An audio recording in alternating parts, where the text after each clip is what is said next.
Greetings and salutations, this is Imperator Vespasian and his trusty sidekick. Hello. Today we're having a look at the Steppe Warriors box containing 24 figures from Fireforge, part of the Deus Vult range. So we'll pop this one open now. Now a lot of Deus Vult now. Yeah, well, we figured we'd get all the Deus Vult stuff out of the way. We have got other stuff, but we'll do the Deus Vult stuff first. Because we're doing the Northern Crusades, we've got quite a lot of stuff. So these are all the sprues, and there's a spare pair of legs. Wow. Yeah, that's pretty cool. And a command sprue. Okay, so you get this base, which is the usual thing you get from Fireforge. We don't use them. Yeah, if you follow us then you know exactly you know what we don't use them because we're really complicated people. Let's start with the command sprue. It's very much the same as the cavalry we've just done, isn't it? Yeah. It is almost identical, other than the fact that the men are on foot. Separate bodies to legs, which is cool because it gives you a lot more posing. It's just going to give you a lot more options when you're done. Then you have the typical steppe warrior gear. These are basically Mongols. They live on the open steppe, and normally, as mentioned in our last video, they will fight on foot. They will fight mounted, but they often had to dismount to fight, particularly in sieges. And I mentioned a few other types of raids. No, not just raids. Some enemies were actually pretty well suited for anti-cavalry work. So your cavalry could easily ride around at a distance firing arrows, but you need to actually get in there to beat them. And often you would have to dismount in order to beat them because they would throw anti-cavalry stuff on the floor. They would use various things, defensive networks. So you would have to dismount in order to fight. So we have these figures in order to do that with. As I mentioned in the last video, I was originally going to be using these as sort of Russian troops, allied to the Russians, the sort of local peasantry. But really the clothing doesn't really match Russian clothing of that area, not for that period. So I'm going to be sticking to Dark Age warriors for those, because we're doing Northern Crusades. So we're going to be using this, all of them as Mongols. You get the standard here. The standard is the 7 tails of the different tribes, the 7 Mongol tribes, and then you get quite a few selections of heads and helmets and stuff, which should give you quite a lot of things you can do. I tend to make command stands of 3 figures, and typically it's command stands of 3 figures. So I would get 2 commands out of this and 2 regiments, 2 foot units.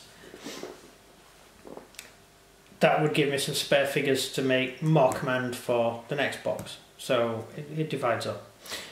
Shield wise, these have to be the most awesome shields ever. I love those shields. They're basically wicker shields. They just look cool. Do you like them? Yeah. Yeah, I think they're quite cool. And the wicker shields were usually used by spearmen, foot infantry. What? Skirmishers. No, not skirmishers. It's a large shield. It's to cover the whole body when you're under fire. So they would form a shield wall with these shields. They were also very lightweight. Well, yeah, I mean, a sword can go right through that. Oh yeah, but an arrow would stick in it. Well, yeah. Yeah, and that's the whole point. Yeah. Typically they'd also rub them down with fat to stop burning arrows, setting anything on fire, especially if you made a long shield wall. So they were pretty versatile things. So they'd be used very much like Roman shields. You know how Romans use their shields, they'd use pretty much like that. So yeah, they're pretty good figures.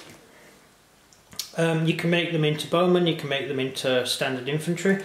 All Mongols more or less carried bow, so it's entirely up to you how you equip them. Just go through whatever rulebook you're using to how you can put the figures together. So you can make spearmen, you can make bowmen, you can make infantry with close combat weapons. The infantry with close combat weapons would usually be dismounted cavalry. Generally. Yeah. So, any questions? Were these mercenaries to the Mongol Empire, or were they actual soldiers that served under the Mongols? What you can use these for, you mean? You can actually use them for southern Russians. The figures there are quintessentially southern Russians. He's a Mongol. So you can use them for southern Russian infantry. Part of the Ilkhanate. He was overrun by the Muslims eventually, but the Mongols pretty much took most of that region, right down to Samarkand. I'm trying to think modern day. They went right down as far as Baghdad. So it's quite a large area, and these figures could be used for most people in those sort of regions. As I said before, we're doing Northern Crusade, which is much more north, and they typically wore slightly more Germanic dress, more European dress, whereas these wore slightly more Eastern dress. And by Eastern, I don't mean the BBC's version of Eastern. I mean Mongolian type, Northern China. That's the sort of clothing they wore. In fact, with a bit of work, you could actually turn these into Chinese quite easily. Yeah, we probably can. Yeah, you could, looking at the actual figures, you could actually get away with doing these as Chinese. In fact, if you could get hold of some plastic muskets to stick onto them, you could probably get away with doing later Chinese with them as well. Yeah. Just a thing out there, in case you're interested.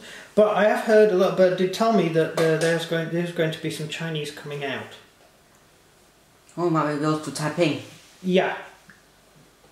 If you could get hold of muskets, yeah. But certainly the earlier China, you can definitely do. So there's all sorts of ideas and things you can do with these figures. As many of our regular viewers know, I often get things that are something and turn it into something else. Like our Chinese. Or like the cavalry, the Russian cavalry with the one Viking. Yeah, the Russian cavalry is made out of American Civil War cavalry, and Viking head. And our World War II Chinese are mostly bolt-action Germans. So yeah, there's quite a few things you can do. So have you got any questions on these? Which did one? Because you've got such a bad memory. Oh yeah, right. sorry. Right, my last question is, were they heavy or light armoured? Light. Just like the Mongolian cavalry? Yes. Mongols didn't tend to carry any form of armour. They would carry folded felt, which was pretty good to stop arrows, and they would also have a silk shirt underneath, which would help to stop. If an arrow actually went into you, it's easy to pull it out. They were fast. They did everything quickly, so they didn't tend to hang around. So they wouldn't normally form a sort of battle line or a shield wall. They would form a shield wall defensively and then attack, and they would fight more or less open order, typically. If you're using them as Koreans and stuff like that, which you could get away with, wrong shield. The Koreans used a sort of curved shield, curved outwards, so you won't be able to use. You can make a shield for the Koreans. So if you use them for Koreans, you just paint the figures red and yellow under Korean. That's fine. They would actually fight in dense formations, but mostly the Mongols would fight in open order. The infantry. Yeah. Next question? That's it. That's not much. I'll do 2 questions per video now. That's rubbish. It's easier. No, you need to do more. I can't think anymore. Oh, right, that's right, that's fine. So yeah, they're pretty cool figures. Sticking them together is going to be a little harder than doing some figures, because they are a lot more bitty than most of the figures you get from Fireforge. But they're going to look good when they're painted up, and I'm looking forward to doing them, so you'll find out soon enough when they're done. So that's it. Outro?